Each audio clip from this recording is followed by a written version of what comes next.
분주한 일상 속에서 우리는 얼마나 자주 잠시 멈추어 서서 주위를 둘러볼까요? 해야 할 일과 만나야 할 사람들, 수많은 정보의 홍수 속에서 정작 가장 중요한 것을 놓치고 살아가고 있지는 않으신가요? 오늘 우리는 많은 이들이 안다고 생각하지만 그 깊은 의미를 온전히 살아가고 있지는 못한 하나의 이야기를 나누려 합니다. 바로 선한 사마리아인의 비유입니다. 이 이야기를 통해 우리 삶의 가장 근본적인 부르심이 무엇인지 다시 한번 되새겨보는 시간을 갖고자 합니다. 이 메시지를 전하는 이는 세상에서 가장 척박하고 가난한 땅, 모잠비크에서 수십 년간 자신의 삶을 던져 복음을 살아낸 하이디 베이커 선교사입니다. 수많은 아이들의 마마 하이디로 불리며 굶주리고 병든 이들의 곁을 지켜온 그녀의 목소리를 통해 오늘 우리 각자의 삶을 향한 하나님의 마음을 깊이 느껴보시길 바랍니다. 본격적인 이야기에 앞서 잠시 시간을 내어 좋아요와 구독을 눌러주신다면 이 은혜로운 메시지가 더 많은 영혼에게 닿는 귀한 통로가 될 것입니다. 이 선한 사역에 동참하시는 모든 분들께 하나님의 크신 평안이 함께하기를 기도합니다. 이제 하이디 베이커 선교사의 이야기 속으로 함께 들어가 보겠습니다. 사랑하는 여러분, 안녕하세요. 저는 지금 북부 모잠비크에서 여러분께 인사드립니다. 지난 20여 년간 이곳에서 살아오며 주님을 섬길 수 있었던 것은 제 삶의 가장 큰 기쁨이었습니다. 오늘 영상으로나마 여러분과 함께할 수 있어 정말 기쁩니다. 특히 예수의 종들 공동체라는 귀한 이름을 가진 공동체와 함께하게 되어 더욱 감사합니다. 저희 또한 이곳에서 예수님의 종으로 살아가며 온 마음을 다해 그분을 사랑하고 있습니다. 오늘 여러분과 말씀을 나누기 위해 기도할 때 제 마음에 가장 먼저 떠오른 성경 구절은 요한복음 17장이었습니다. 우리 주 예수님께서 간절히 외치셨던 기도입니다. 거룩하신 아버지, 이제 저는 세상을 떠나 아버지께로 돌아가지만 제 제자들은 이곳에 남을 것입니다. 바로 우리들, 오늘을 살아가는 우리 모두를 위한 기도였죠. 아버지의 이름의 능력으로 저들을 지켜주시고 저들이 하나가 되게 하여 주옵소서. 교단도, 배경도, 살아온 환경도 다른 여러분 모두 예수의 종으로 부름받은 여러분 한 사람 한 사람을 향한 예수님의 기도, 바로 하나가 되게 해달라는 그 기도가 오늘 여러분 위에 임하기를 축복합니다. 예수님과 아버지가 하나이신 것처럼 말입니다. 예수님은 계속 기도하십니다. 내가 저들과 함께 있는 동안 아버지께서 내게 주신 이름으로 저들을 안전하게 지켰나이다. 한 사람도 잃지 않았습니다. 그리고 13절에서 이렇게 말씀하십니다. 이제 내가 아버지께로 돌아가오니 아버지, 저들이 내 기쁨을 알고 그 기쁨이 저들 안에서 넘쳐 흐르게 하여 주옵소서. 할렐루야. 이 기쁨이 오늘 여러분의 삶에 가득하기를 축복합니다.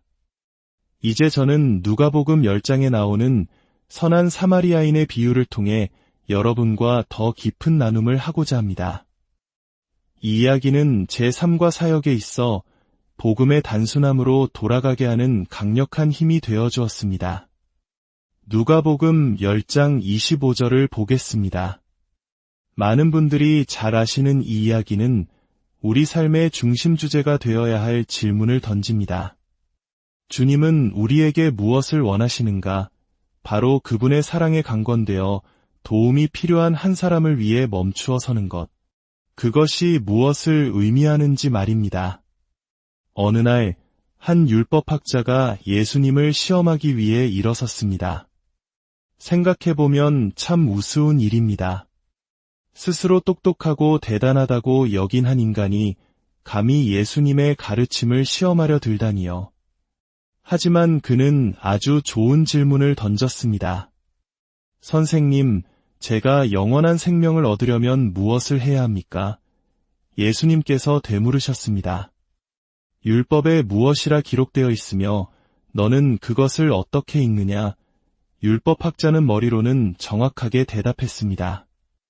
내 마음을 다하고 목숨을 다하고 힘을 다하고 뜻을 다하여 주 너의 하나님을 사랑하고 또한 내 이웃을 내 자신같이 사랑하라 하였나이다. 예수님께서 말씀하셨습니다. 내 대답이 옳도다. 이제 가서 그대로 행하라. 그러면 살리라. 저는 이런 모습을 참 많이 보아왔습니다. 사람들은 옳은 말을 하고 옳은 설교를 할 수 있습니다. 하지만 때로는 복음을 너무 복잡하게 만들어 아무도 이해하지 못하게 합니다. 화려한 음향 시스템, 수많은 마이크와 조명, 카메라 앞에서 사람들은 주 하나님을 사랑해야 합니다. 라고 외치지만 마치 고장난 스피커에서 나오는 소음처럼 공허하게 들릴 때가 많습니다. 하지만 우리는 그렇게 살도록 부름받지 않았습니다. 우리는 문자 그대로 하나님을 향한 급진적인 사랑으로 가득 찬 삶을 살도록 부름받았습니다. 예수님과 연결되어 있지 않으면 우리에겐 아무런 능력이 없습니다.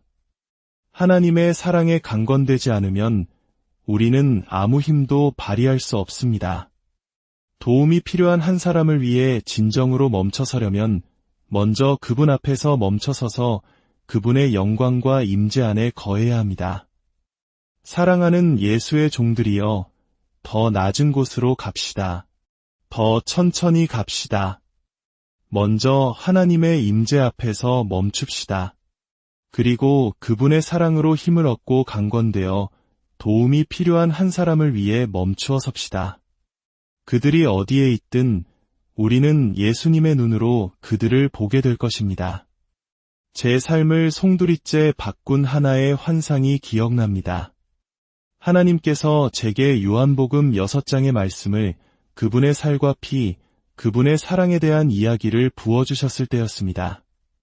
그 환상 속에서 저는 수많은 무리를 보았습니다. 각기 다른 부족, 다른 언어, 다른 나라에서 온 사람들이었습니다. 당시 저희는 360명의 아이들을 돌보고 있었고 저는 완전히 지쳐 있었습니다. 더 이상 배고픈 사람들에 대해 듣고 싶지도 보고 싶지도 않았습니다. 현실에서도 환상 속에서도 말입니다. 그 굶주리고 상처받고 절망에 빠진 사람들을 보며 저는 울부짖었습니다. 주님, 안 돼요. 더는 못해요. 바로 그때 저는 예수님의 눈을 보았습니다. 불타는 사랑의 눈이었습니다. 그분은 저를 바라보시며 말씀하셨습니다. 내가 죽은 것은 언제나 충분하게 하기 위함이다. 그리고 그분은 환상 속에서 당신의 살 한 조각을 떼어 제게 건네주셨습니다. 저는 생각했습니다. 이것을 어떻게 아이들에게 나누어 주지? 그분은 아이들을 먹이라고 하셨지만 저는 방법을 알 수 없었습니다. 그저 믿음으로 손을 내밀었을 때 그 살점은 빵으로 변했고 모든 아이들이 배불리 먹었습니다. 모든 부족과 민족이 예수님을 먹었습니다. 그리고 그분은 가난한 자의 잔, 소박한 잔을 들어 당신의 옆구리에 대셨습니다. 그곳에서 피와 물이 흘러나왔습니다. 저는 그 광경에 완전히 압도되었습니다. 그것이 고난과 기쁨의 잔임을 알았습니다. 그분은 제게 말없이 마음과 마음으로 물으셨습니다. 그 잔을 마시겠느냐고. 그날 이후 제 삶은 완전히 뒤바뀌었습니다. 그것은 고난의 잔입니다. 왜냐하면 우리는 그분이 보시는 것을 보기 때문입니다. 지금 저희가 사는 이곳 북부 모잠비크는 4년째 테러 공격이 계속되고 있습니다. 테러리스트들은 사람들을 십자가에 못 박고 살해하고 불태웁니다. 75만 명이 넘는 사람들이 집을 잃고 국내 실향민이 되었습니다. 어쩌면 우리 부모님 세대가 겪었던 전쟁 후의 가난과 혼란을 떠올리게 하는 모습일지도 모릅니다. 이런 엄청난 숫자 앞에서 우리는 쉽게 압도당합니다. 여러분이 사는 곳, 사역하는 곳에서 마주하는 도움이 필요한 사람들의 수를 생각하면 마찬가지일 것입니다. 사랑하는 예수의 종들이여, 당신의 눈을 그분의 얼굴에, 그분의 아름다움에 고정하십시오. 그분은 말씀하셨습니다. 내가 죽은 것은 언제나 충분하게 하기 위함이다. 저는 그 잔을 마셨습니다. 그리고 굶주리고 병들고 죽어가고 부서지고 잃어버려지고 전쟁에 시달리고 학대받는 이들을 향한 그분의 마음을 아주 조금이나마 느끼게 되었습니다. 저는 울고 또 울었습니다. 그리고 그 잔을 나누어 주자 그것은 마실 것이 되었습니다. 우리 각자가 그분과의 친밀한 교제를 진정으로 믿을 때 우리는 굶주린 자에게 우리의 빵을, 예수님 그분을 나누어 주도록 부름받았음을 기억해야 합니다.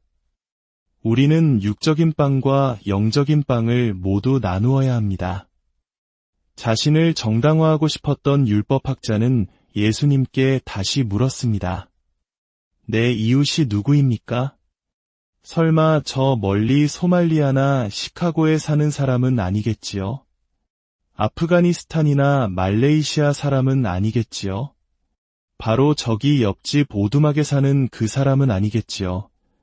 하고 생각했을지도 모릅니다. 예수님은 이야기를 통해 누구도 빠져나갈 수 없는 강력한 진리를 말씀해 주십니다. 이 이야기는 이 땅의 모든 신자를 위한 것입니다. 당신의 이웃이 어디에 있든 심지어 눈에 보이지 않는 이웃이라 할지라도 하나님은 당신이 그들을 위해 멈추어 서고 돌보기를 원하십니다. 예수님께서 대답하셨습니다. 어떤 유대인 남자가 예루살렘에서 여리고로 내려가다가 강도들을 만났다. 강도들은 그의 옷을 벗기고 무자비하게 때리고는 거의 죽게 된 채로 버려두고 갔다.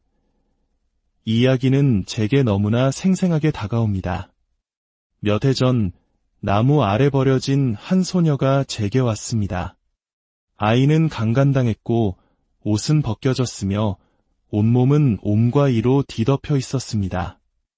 영양실조로 배는 부풀어 올랐고 남은 옷까지마저 다 찢어져 있었습니다. 제가 본 아이 중 가장 슬픈 모습이었습니다. 제 마음은 무너져 내렸습니다. 그때 제 어린 딸이 다가와 말했습니다.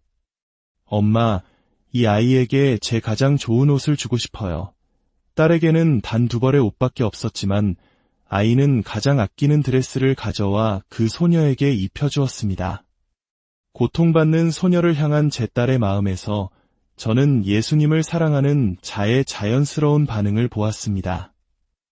위대한 일은 사랑으로 행하는 작은 일들로부터 시작됩니다. 저는 그 아이를 씻기고 병원으로 데려갔습니다. 하지만 의사는 소리쳤습니다.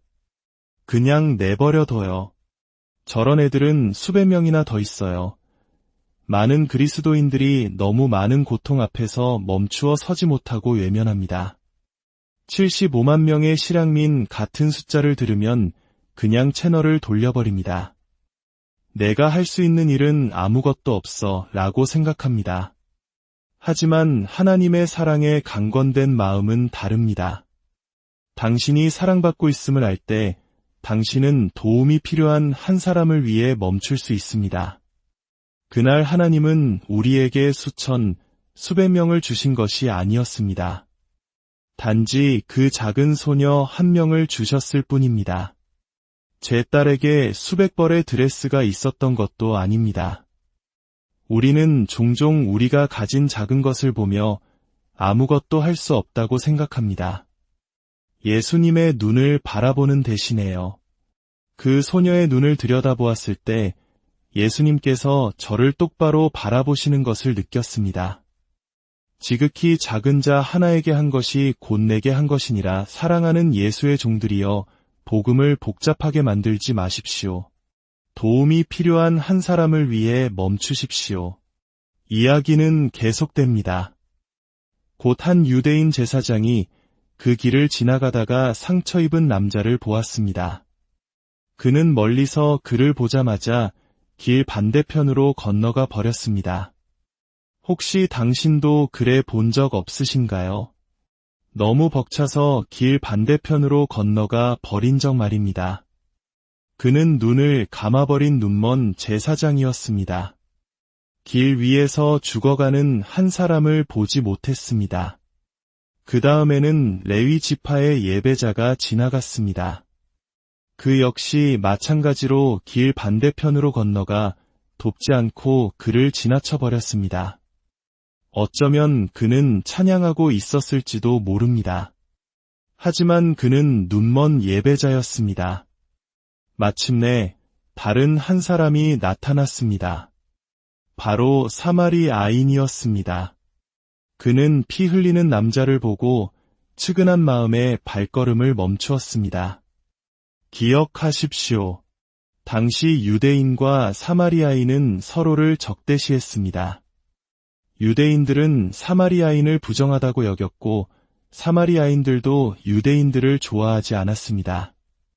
하지만 이 사마리아인은 달랐습니다. 저는 확신합니다. 언젠가 예수님께서 사마리아 여인을 위해 멈추어 서셨을 때 그녀의 삶이 변화되고 온 마을이 예수님을 알게 된 그 사랑의 이야기가 어떤 식으로든 이 사마리아 남자의 마음에도 전해졌을 것이라고 말입니다. 그래서 그는 마음속에 긍휼함을 품고 죽어가는 유대인 남자를 위해 몸을 굽혔습니다. 몸을 굽히는 것, 낮은 곳으로 내려가는 것, 그것은 지극히 높으신 하나님의 종, 예수의 종들이 마땅히 취해야 할 자세입니다. 우리는 낮은 곳으로 천천히 갑니다. 그리고 도움이 필요한 한 사람을 위해 멈춥니다. 매일 하나님의 임재 안에 멈추어 설 때 우리는 필요한 모든 것을 공급받습니다. 그분의 사랑으로 채워질 때 우리는 비로소 멈출 수 있습니다. 이 사마리아 남자는 그에게 응급처치를 했습니다. 상처에 기름을 붓고 포도주로 소독했습니다. 기름은 성령의 기름 부으심을, 포도주는 예수님의 보혈과 우리 죄를 씻기는 용서를 상징합니다. 그는 상처를 싸매고 피를 멈추게 했습니다. 이것이 세상 속에서 우리가 해야 할 일입니다. 고통받는 이들의 피를 멈추게 하고 굶주린 자에게 음식을, 목마른 자에게 물을 주며 외로운 이를 방문하고 헐벗은 자를 입히는 것입니다. 그리고 그는 그 남자를 들어 자기 나귀에 태웠습니다. 제 오랜 친구였던 티나 할머니가 생각납니다. 우리는 나이와 배경을 뛰어넘는 친구였습니다. 저는 종종 제 트럭에 할머니를 태우고 사역을 나갔습니다. 그런데 할머니는 차를 탈 때마다 예외 없이 차 안에서 토하셨습니다. 차를 청소하는데 몇 시간이 걸렸지만 저는 할머니를 차에 태우는 것을 멈추지 않았습니다. 나중에는 지혜가 생겨 양동이를 준비하게 되었죠. 우리가 멈추어 선 그 사람이 당신의 차에 토를 할지라도 그것이 사랑을 멈출 이유는 되지 않습니다. 오히려 조금 더 지혜롭게 준비하면 됩니다. 우리가 섬기는 길에는 말로 다할 수 없는 기쁨이 있습니다. 멈추지 않는 기쁨입니다. 하나님은 당신에게 더 많은 기름과 포도주를 부어주실 것입니다.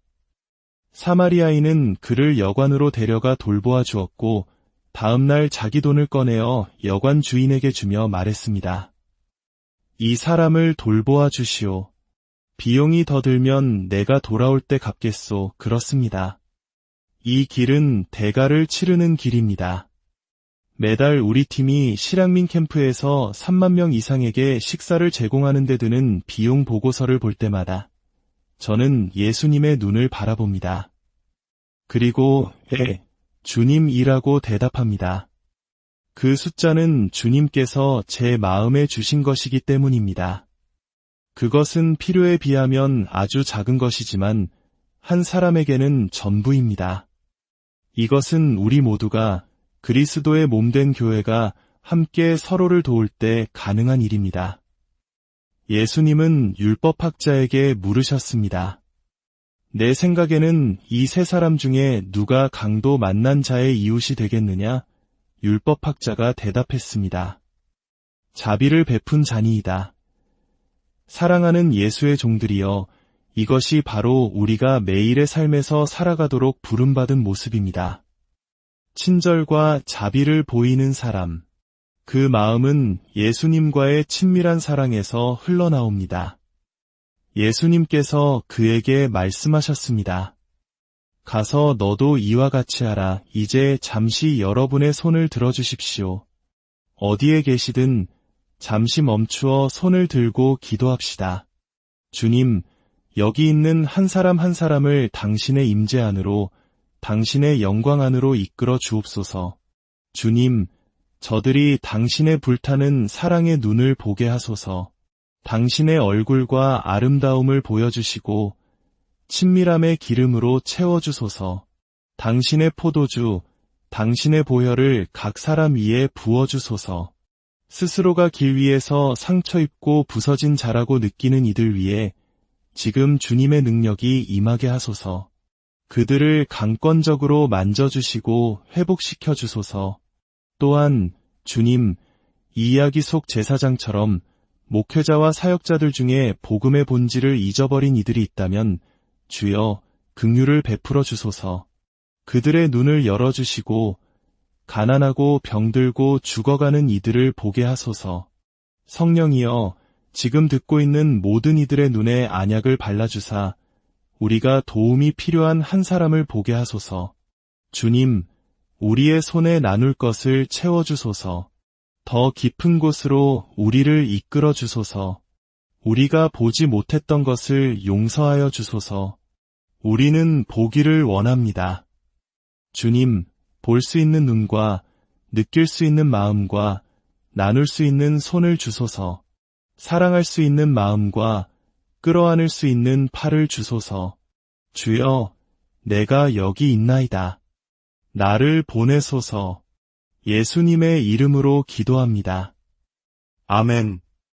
오늘 하이디 베이커 선교사의 이야기는 우리에게 단순하지만 강력한 도전과 위로를 줍니다. 그것은 거창한 업적이나 숫자에 대한 이야기가 아닙니다. 바로 지금 우리 곁에 있는 단 한 사람을 향한 긍휼의 발걸음에 대한 이야기입니다. 주님의 임재 안에서 먼저 채움받고 그 사랑으로 흘러넘쳐 세상을 향해 나아가는 것. 이것이 우리를 향한 주님의 부르심입니다. 오늘 이 말씀을 마음에 새기는 모든 분들의 삶에 하나님의 놀라운 은혜와 평강이 강물처럼 흐르기를